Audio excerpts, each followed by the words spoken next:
যাদবপুর বিশ্ববিদ্যালয়ের ঘটনাকে কেন্দ্র করে রাজনৈতিক চাঞ্চল্য এখনো অব্যাহত। এরই মাঝে নতুন করে অশান্তি। নমস্কার বন্ধুরা, আমার নাম ধ্রুবজ্যোতি সরকার। যাদবপুর বিশ্ববিদ্যালয় ইস্যুতে সোমবার মেদিনীপুর কলেজের গেটের সামনে অবরোধ কর্মসূচি শুরু করেন এসএফআই এর কর্মী সমর্থকরা। কলেজ বন্ধ রাখার দাবি তুলে ছাত্রছাত্রীদের প্রবেশের বাধা দেওয়া হচ্ছে বলে অভিযোগ। খবর পেয়ে পুলিশ ঘটনাস্থলে পৌঁছে তাদের এমনটা করতে নিষেধ করে। এরপর টিএমসিপি ছাত্রছাত্রীরা সেখানে উপস্থিত হন। প্রথমে দুই পক্ষের মধ্যে বচসা ও পরে তা হাতাহাতি পর্যন্ত গড়ায়। ঘটনায় দুই পক্ষের কয়েকজন আহত হন। পরে পুলিশ কয়েকজনকে আটক করে। আমাদের ধর্মঘট ছিল, আমরা ওখানে দাঁড়িয়েছিলাম। হঠাৎ করে তৃণমূলের বহিরাগত গুন্ডা বাহিনী এসে আমাদের কলেজ ক্যাম্পাসের ভেতরে আমাদের যেসব স্টুডেন্টরা ছিল তাদেরকে অসভ্যতার মধ্যে মারে। এই যে মনোদীপ সরেন দেখতে পাচ্ছেন, ছাত্র, ইংলিশ ডিপার্টমেন্টের ছাত্র মার খায়। আমাদের zoology department, botany department, math ডিপার্টমেন্টের অধিকাংশ স্টুডেন্ট আমাদের মার খায়। আমাকেও রীতিমতো মেরেছে। বাইরের তৃণমূলের গুন্ডা বাহিনী এসে মারে। এবং আমরা এটাও দেখতে পাই পুলিশ বাহিনী যারা বাইরে আছে তারা ওই তৃণমূলকে ইনসিস্ট করছে যে ওদেরকে বার করে নিয়ে, তাদের কোট আনকোট এই কথা যে ওদেরকে বার করে নিয়ে আয় আমরা ধরে নেবো। দিয়ে আমাদের একজন আমাদের সঙ্গে ছিলেন, তাদের একজন মেয়ে সুচরিতা দাস, তাকে তৃণমূল ওরকম কয়েকজন ছেলে জোরপূর্বক এই ক্যাম্পাস থেকে বার করে নিয়ে যায়। তাকে আমরা এখনো পর্যন্ত জানি না তার কি হয়েছে। আর কলেজ কর্তৃপক্ষ অবশ্যই বহিরাগত, তাদের কোনো আইডি নেই, কোনো আইডি প্রুফ নেই। তারা বাইরে আমাদেরকে রীতিমতো ভাবে মারে। আমাদের কাছে হয়তো ভিডিও আছে, সেগুলো তাদের রীতিমতো ভাবে আমাদেরকে মারে। একজনের মাথা ফেটে গেছে। এই যে আমাদের আরেকজন ছাত্রী আছেন, ছাত্র ছিল। হ্যাঁ, ওরা কেউ ছাত্রী থাকেনি, পুরো একটা ছাত্র বলা যায় না এদেরকে, একটা গুন্ডা বাহিনী এসে আমাদেরকে মারে।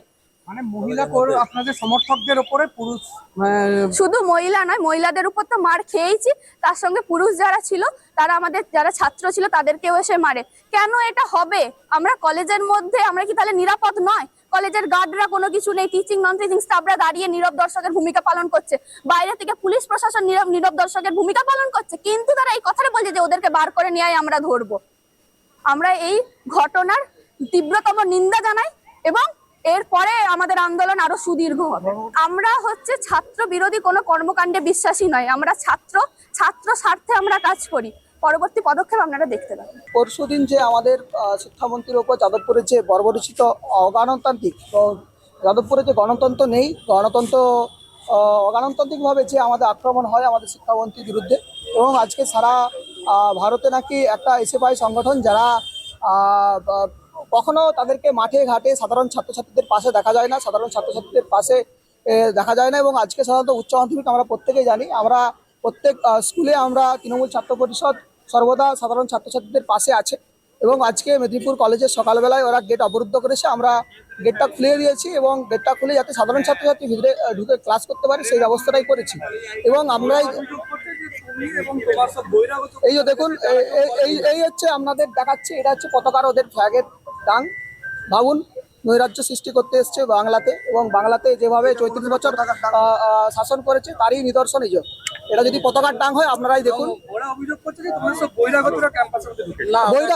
একদম মিথ্যে, বহিরাগত নয়, আমাদের সাধারণ ছাত্রছাত্রী, আমাদের রানিং স্টুডেন্ট। এই দেখুন কিভাবে আক্রমণ করেছে। দেখুন এটা আমাদের এসএফআই এর যে ছেলেরা আছে, মুষ্টিমেয়কেরও তারা কোনোদিনও তাদের সাধারণ ছাত্রছাত্রীদের পাশে দেখা যায় না। এই বন্ধ ধর্মঘট হলে ওদেরকে আগেই দেওয়া হয়, তারাই আজকে মাঠে বেরিয়েছে। বহিরাগত কেউ ছিল আজকে? না, বহিরাগত কেউ থাকেনি, সবাই রানিং স্টুডেন্ট। এই তো একে মেরেছে পরম আমাদের এই কলেজেরই রানিং স্টুডেন্ট।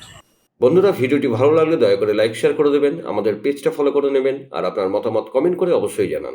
ধন্যবাদ।